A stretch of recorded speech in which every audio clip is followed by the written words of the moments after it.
ಇವತ್ತಿನ ಟೈಮ್ಸ್ ನಲ್ಲಿ ಬೆಂಗಳೂರನ್ನ startup hub, startup capital ಅಂತೆಲ್ಲ ಮಾತಾಡ್ತೀವಿ. ಏನು ಎಲ್ಲ ಕಲ್ಲು ಹೊಡೆದ್ರೆ ಒಬ್ರು ಫೌಂಡರ್ ಸಿಗ್ತಾರೆ ಅಂತೆಲ್ಲ ಹೇಳ್ತೀವಿ. ಬಟ್ ಅವತ್ತಿನ ಕಾಲದ 90s ನ OG ಫೌಂಡರ್ ಅಂತಂದ್ರೆ US ಅಲ್ಲಿ ಕಂಪನಿಗಳ ಮೇಲೆ ಕಂಪನಿಗಳನ್ನ ಸ್ಟಾರ್ಟ್ ಮಾಡ್ತಾ ಈ ಗ್ಯಾಪ್ ಅಲ್ಲಿ ಕನ್ನಡ ಸಿನಿಮಾ ಇಂಡಸ್ಟ್ರಿಯ ಅತ್ಯಂತ famous music director. Imagine, he's just got the best of both worlds. and ಹೇಗಿದು ಸಾಧ್ಯ? ತುಂಬಾ ಇನ್ಸ್ಪೈರ್ ಆಗ್ತಾ ನಾನು ಮಾತಾಡ್ತೀನಿ every single time I talk to him. Since technology ಜೊತೆ ಸಿಕ್ಕಾಪಡೆ ಕ್ಲೋಸ್ಲಿ ಅಸೋಸಿಯೇಟ್ ಆಗೋದ್ರಿಂದ ಇವತ್ತಿನ ಈ AI, what are his thoughts ಮಾತ್ ಕಂಟಿನ್ಯೂ ಆಗುತ್ತೆ ಸ್ಟಾರ್ಸ್ ಎಕ್ಸ್ಪ್ರೆಸ್ ಅನ್ಎಡಿಟೆಡ್ ಪಾಡ್ಕಾಸ್ಟ್ ನಲ್ಲೇ. ನಾನ್ ನೇತ್ರ. ನಮಸ್ಕಾರ, ನಾನು ನಿಮ್ಮ ಮನೋಮೂರ್ತಿ. ನೀವು ಕೇಳ್ತಾ ಇದ್ದೀರಾ ಸ್ಟಾರ್ಸ್ ಎಕ್ಸ್ಪ್ರೆಸ್ ನೇತ್ರ ಜೊತೆ on radio city 91.1 FM. Basically ನಮಗೇನ್ ಬೇಕು ಅನ್ನೋದನ್ನ ನಾವು ಇನ್ಪುಟ್ ಮಾಡಿ ನಮ್ ಕೆಲಸ ಸುಲಭ ಮಾಡ್ಕೊಳ್ಳೋದಕ್ಕೆ ಕೆಲವೊಂದು ಆಸ್ಪೆಕ್ಟ್ಸ್ ನ ಬಳಸಬಹುದು. It's another tool, just like you use a word processor, just like you use a spreadsheet. This is another tool. You can use a lot of AI tools and ಅದು ತುಂಬಾ ಯೂಸ್ಫುಲ್ ಆಗುತ್ತೆ. And it's very useful for that. But you tell it to do something, ನೀವು AI ಹೋಗ್ಬಿಟ್ಟು you expect it to do something that you would do as a human person, as a soul. ಅದಾಗಲ್ಲ, ಅದು it's not there. ಅದು 100% ನಿಜ. ತುಂಬಾ ಜನ ಹೇಳ್ತಾರೆ ಇಲ್ಲ ಕೆಲಸಗಳೇ ಹೊಟ್ಟೋಗುತ್ತಾ ಅದು ಇದು ಅಂತಲ್ಲ. ಬಟ್ ನಾವ್ AI ಏನ್ ಕಮಾಂಡ್ ಕೊಡ್ಬೇಕು ಅನ್ನೋದು ಒಬ್ಬ ಹ್ಯೂಮನ್ ನಾವ್ ತಿಳ್ಕೊಬೇಕು ಫಸ್ಟ್. ಪ್ರಾಬಬ್ಲಿ ಕೆಲಸ ಕೊಡ್ಬೇಕಿರೋ ನಾವು ಅದರಿಂದಾನೇ ಕೆಲಸ ನಾವು ಮಾಡಿಸ್ಕೊಳ್ತಿದೀವಿ ಅನ್ನೋದಲ್ಲ. ಹೌದು, ಕರೆಕ್ಟ್, ಎಕ್ಸಾಕ್ಟ್ಲಿ. ಇತ್ತೀಚಿನ ಎನಿ ಟೆಕ್ನಾಲಜಿಕಲ್ ಏನಾದ್ರು ಟ್ರೈಔಟ್ಸ್ ಮಾಡಿದೀರಾ? ಸಂಗೀತಕ್ಕಿರಬಹುದು ಅಥವಾ ಹೊಸದಾಗಿ AI ಅಂತ ಮಾತಾಡ್ತಿರೋ? ಇಲ್ಲ ಮಾಡಿಲ್ಲ. But I am curious. I want to learn something about AI because now everybody is talking about AI and it's also applied in music a lot. Yeah. But not creativity wise, but as a tool it is used a lot in music. It's beginning to get used.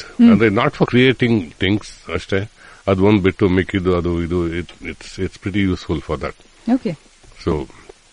So ಹೇಗಿರುತ್ತೆ ಒಂದು ದಿನ? So retire ಆಗಿ almost 1.5 ವರ್ಷ ಆಯ್ತು ಅಂತ ಹೇಳಿದ್ರೆ, retire ಅಂತ ನಾನು ಪದ ಯೂಸ್ ಮಾಡಕ್ ಇಷ್ಟಪಡಲ್ಲ. Mind is working in more ways than one. ನಂಗೂ ಇಷ್ಟಪಡ. I don't like to use the word retire because I don't know what that means. ಅದು it's like one foot up the steps to heaven. It's not like that. Andre, you can never cease to think or to act or work. Correct. But I'm always busy. I'm keeping myself busy with this and that. Of course, music is always there. I'm creating things and the projects alli work ಮಾಡ್ತಾ ಇದ್ದೀನಿ, unfortunately, which is good. And I'm busy with family, Sopa yoga. I get the time. And like I said, I'm brushing up with technology as it applies to music, and also the going back to basics. Just go and brush up on some of your basics. ನನಗೆ last previous ಮಾತಾಡಿದಾಗ ನಿಮ್ ಹತ್ರ ತುಂಬಾ motivate ಆಗಿದ್ದು and ತುಂಬಾ ನನಗೆ wow ಅಂತ ಅನ್ಸಿದ್ದು. At some point day job ಇರ್ತಾ ನಿಮ್ IT ನಿಮ್ ಕಂಪನೀಸ್ ನ ಯು ಆರ್ ಲಾಂಚಿಂಗ್ ಕಂಪನೀಸ್. ಇವತ್ತಿಗೆ ನಾವೇನು ಸ್ಟಾರ್ಟ್ಅಪ್ ಹಬ್ ಬೆಂಗಳೂರು ಅಂತೆಲ್ಲ ಮಾತಾಡ್ತಿದೀವಿ. You are one of those OGs of startup world. 4ನೇ ಕಂಪನಿ ಆಯ್ತು. It was I think last time when we spoke, Nalakne company was still in process. It was going on. We were growing, and Ativo Networks anta. And just 2 years ago, we merged with another company. 3 years ago, we merged with a company called Sentinel One. So then it became a big company, and I said, okay, now it's the time for me to step aside. Like I said, ಇವತ್ತಿಗೆ ಬೆಂಗಳೂರಲ್ಲಿ with startup capital and ಎಷ್ಟು companies ಇದೆ, ಇದು ಅದು ಅಂತೆಲ್ಲ ಮಾತಾಡ್ತಾ ಇದೀವಿ. There's a lot of young founders that are coming up. Oh yes, correct. Right? So ಆವತ್ತಿನ to cut to few years ago, like many years ago, you are one of those OGs who start ಒಂದ್ ಕಡೆ companies ನ, you're starting companies. And then ಆ gap ಅಲ್ಲಿ ನಿಮ್ಮ music career ಕೂಡ ಹಾಗೆ maintain ಮಾಡ್ಕೊಂಡು ಹೋಗ್ತಿದ್ರಿ. Oh yes, definitely. One highlight of my conversation was that 3 a.m. in the morning you would reach your office. I could do it then. I don't think I can do it now. But awaga, yes, ನಾನು but our drive ಇತ್ತಲ್ವಾ ನಿಮಗೆ? Yes, the drive is there, but of course now you're like, after a certain point, I mean, I'm sure. Had my first company, I remember, awaglene America time alli.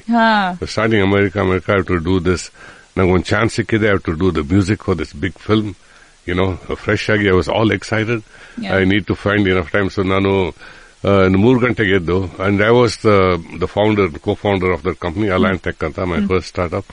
I was the only software engineer. ಎಲ್ಲ I had to write everything myself, all the code and everything. But the nice thing was, ನಾನು 3 ಗಂಟೆಗೆ ಎದ್ದು ನಮ್ಮ ಮನೆಯಿಂದ company ಆ ಟೈಮಲ್ಲಿ just in 10-15 minutes I would reach. And by 9:30, 10 o'clock I am done with all. ನಾನು ಏನೇನು ಮಾಡಬೇಕು ನನ್ನ ಗೋಲ್ ಇತ್ತು, ಕೋಡಿಂಗ್, ಪ್ರೋಗ್ರಾಮಿಂಗು, ಅದೆಲ್ಲ ಏನೇನಿತ್ತು, ಐ ವುಡ್ ಫಿನಿಶ್ ಎವ್ರಿಥಿಂಗ್. ಆಮೇಲೆ ಎಲ್ಲರಿಗೂ ಗೊತ್ತಿತ್ತು ನನ್ನ ಹ್ಯಾಬಿಟ್ಸ್ ಏನು ಅಂತ. Then 10 o'clock when people slowly come in meetings, ಅದಿದೆ ಇರತ್ತಲ್ಲ, ಇನ್ಎವಿಟಬಲ್, ಅದರಲ್ಲಿರೋದು, ಮೀಟಿಂಗ್ಸ್ ಅಲ್ಲಿರೋದು. ಅಂಡ್ ಲಂಚ್ ಆದ್ಮೇಲೆ by about 2 o'clock, maximum 3 o'clock, ಯಾಕಂದ್ರೆ ಸ್ಟಾರ್ಟ್ಅಪ್ ಕಂಪ್ನಿನಲ್ಲ, ಯು ಕೆನಾಟ್ ನಿಮ್ದು you cannot go by exact timing. It depends on ನೀವು ಅಲ್ಲಿ ಏನಾಗ್ತಿದೆ ಅವತ್ತು. But normally around that time I go back home. I go back and then for about 4 hours I'm in my studio. In ಮಾಡೋದು, music ಮಾಡೋದು for America. ಅದು ಆ ಟೈಮಲ್ಲಿ ಅದೇನೇ ಆಗಿದ್ದು. ದೆನ್ ಅಟ್ ಅಬೌಟ್ 7:30 ಮೇಲ್ ಹೋಗಿ family time, sit down, have dinner, ಅದು ಇದು. ಅವಾಗೆಲ್ಲ ಮಕ್ಕಳು ಸ್ಕೂಲ್ಗೆ ಹೋಗ್ತಿದ್ರು, ಸೊ ಅವ್ರು ಬೇಗ ಮಲ್ಕೊಂಡ್ಬಿಡ್ತಿದ್ರು. So my wife use put them to bed, and ಅವ್ರೂ ಹೋಗೋರು to relax and go back to bed. ನಾನು ಪುನಃ I would go back down to the studio. ಎಷ್ಟೊತ್ತು ಮಲಗ್ತಿದ್ರಾ? I would sleep around 10-10:30, which is early for me, ನನಗೆ ಇವಾಗ. But ಆ ಟೈಮಲ್ಲಿ 10-10:30 ವಾಸ್ ಅಬೌಟ್ ಇಟ್ ಅಷ್ಟೇ. So I would sleep hardly for 4.5 hours. ನಮಸ್ಕಾರ, ನಾನು ನಿಮ್ಮ ಮನೋಮೂರ್ತಿ. ನೀವು ಕೇಳ್ತಾ ಇದ್ದೀರಾ ಸ್ಟಾರ್ಸ್ ಎಕ್ಸ್ಪ್ರೆಸ್ ನೇತ್ರಾ ಜೊತೆ ಆನ್ ರೇಡಿಯೋ ಸಿಟಿ 91.1 FM. ಮಾತು ಮುಂದುವರಿಯುತ್ತೆ ಮನೋಮೂರ್ತಿಯವರ ಜೊತೆ ಇಡೀ ವಾರ ಸ್ಟಾರ್ಸ್ ಎಕ್ಸ್ಪ್ರೆಸ್ ಪಾಡ್ಕಾಸ್ಟ್ ನಲ್ಲಿ. ತಪ್ಪದ ಹಾಗೆ ಕೇಳ್ತಾರೆ ರೇಡಿಯೋ ಸಿಟಿ 91.1. ನಾನ್ ನೇತ್ರಾ.